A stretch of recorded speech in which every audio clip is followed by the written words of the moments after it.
देश को बर्बाद करने में मोदी जी लगे हैं और मोदी जी हमेशा ये कहते हैं कि मेरी गारंटी।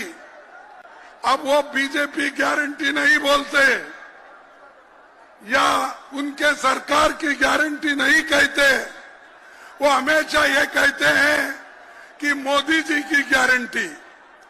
मैं बताता हूं मोदी जी की गारंटी क्या है। मोदी जी की गारंटी ये है, उन्होंने 2014 में ये कहा था कि 2 करोड़ नौकरियां हर साल युवाओं को दूंगा। क्या उसने दिया? क्या उसने 2 करोड़ नौकरी दी? अरे एक प्रधानमंत्री कैसा झूठ बोलता है? आप झूठ बोल रहे हैं, मोदी झूठ बोलता है? नहीं, ठीक है। फिर उसने ये कहा कि बाहर से काला धन लाकर हर एक को 15-15 लाख उसके जॉब में डालूंगा बोला। आपको 15 लाख मिले? नहीं मिले? फिर मोदी झूठ है क्या आप झूठ है? मोदी झूठ है। फिर 2022 तक सभी लोगों के लिए पक्के मकान मैं बनाऊंगा कहा। क्या पक्के मकान सबके बने? नहीं बने।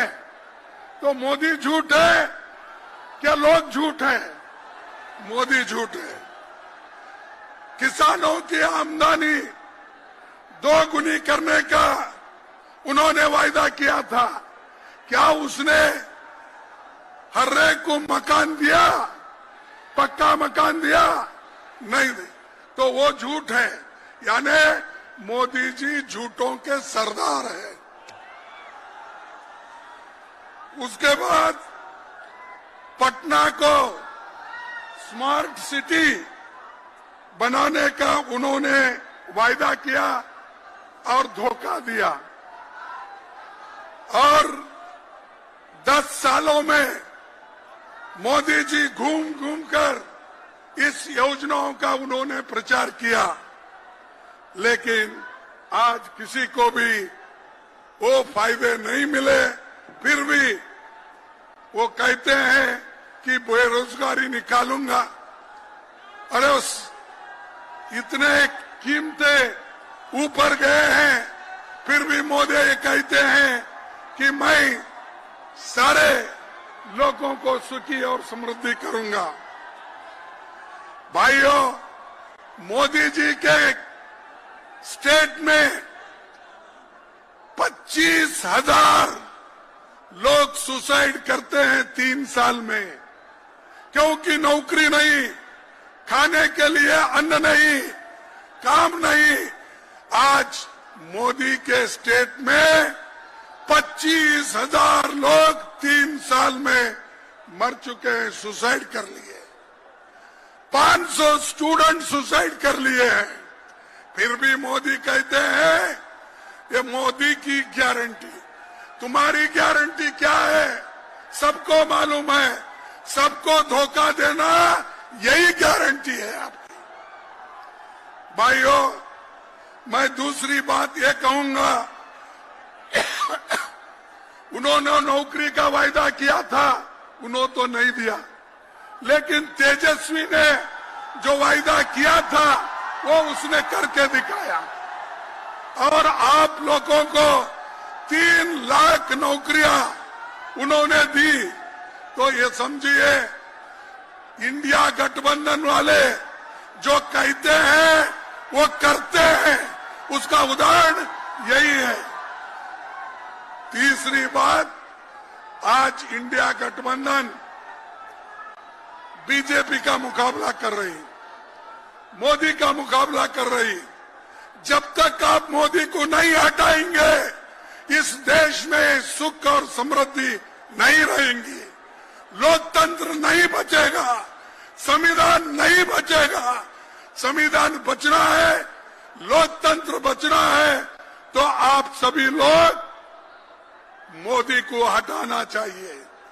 बीजेपी को हटाना चाहिए, क्योंकि ये हर युवाओं का, हर आदमी का ये इच्छा है। इसलिए भाइयों, पहला काम हमारे नौजवान साथियों से मैं अपील करता हूं, ये आपका काम है। देश का संविधान बचाना, लोकतंत्र को बचाना, ये आपका काम है। ये बीजेपी ईडी को लेके, इनकम टैक्स को लेके, विजिलेंस को लेके डराने की कोशिश कर रहे हैं। ये डराने का, धमकाने का काम बीजेपी करेगी, मोदी करेगा, लेकिन हम लोग डरने वाले नहीं, झुकने वाले नहीं। हम कट जाएंगे लेकिन झुकने वाले नहीं।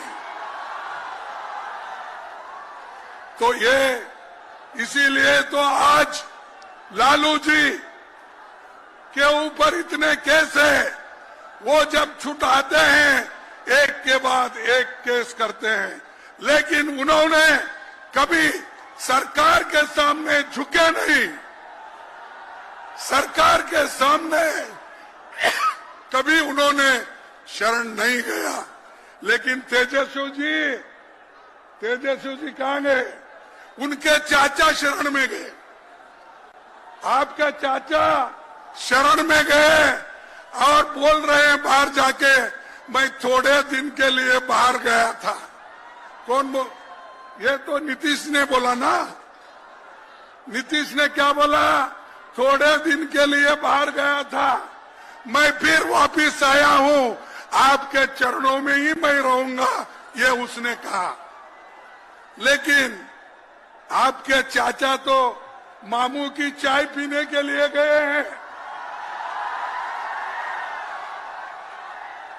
आपके चाचा मामू की चाय पीने के लिए गए हैं, लेकिन कल वो चाय पी के वापिस आएंगे, फिर नहीं लेना आपको, फिर उनको वापिस नहीं लेना। इसीलिए जो लोग आइडियोलॉजिकली तत्वों के ऊपर अपनी पूरी शक्ति नहीं लगाते, तत्वों के आधार पर लड़ते नहीं, उन लोगों को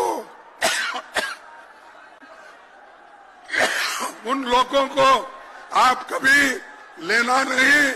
और फिर हम मिल के करना है, जरूर 2024 में हम सभी मिलके ज्यादा से ज्यादा सीट लाएंगे और बीजेपी को हराएंगे, यही मैं बात करता हूं।